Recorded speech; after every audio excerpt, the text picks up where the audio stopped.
I'm Liz Garvey. I'm the co-owner of Wilmar Chocolates in Appleton. We are a confectioner chocolatier.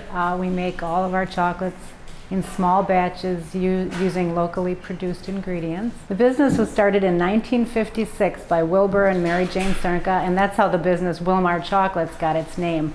They took the W-I-L from Wilbur and the M-A-R from Mary Jane, and they put it together, and it came up with Wilmar. Our family bought the business in the 1980s, and we've owned it ever since. We made a few changes. We have a lot more employees. When we started out, we had 1 employee.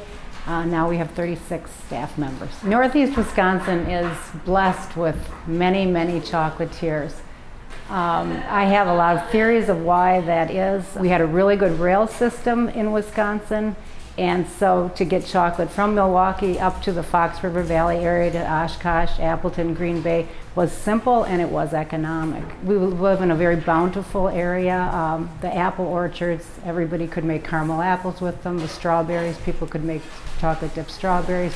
Raspberries, caramel is probably one of the top sellers for every chocolatier, and that is thanks to the dairy industry. Another reason I think there's so many chocolate shops is because we live in a climate that is 9 months out of the year usually lower than 70 degrees.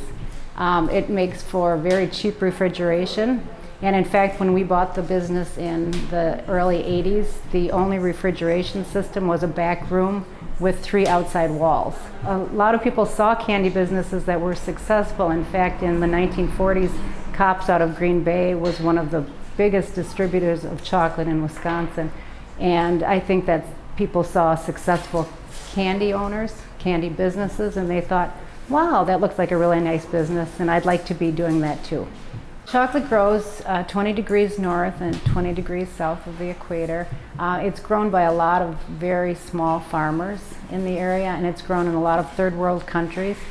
So there's always, every year actually, there's a big scare that comes out in the newspapers or in the media that talks about there's going to be a shortage of cocoa beans. I've probably been hearing that story for about 10 or 15 years, but there's some truth to it. In fact, in the Ivory Coast, for example, the Ivory Coast is the biggest producer of cocoa beans in the world, and they have been at war for at least 5 years, if not longer. The farmers are very small, and some of them don't understand sustainable agricultural practices. But there is a big movement in the United States now to make sure that there's education for the small farmers, education for their children, and so that they can produce cocoa beans in a sustainable fashion.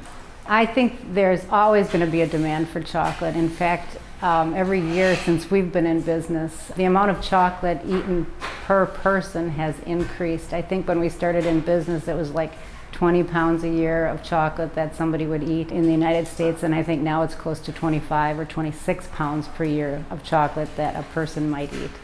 So, I don't think chocolate is a trend. I think it's here to stay. I think people love it. I think it makes them feel good. I think it's a very special treat. It's a luxury, and it's something that people really look forward to in their lives.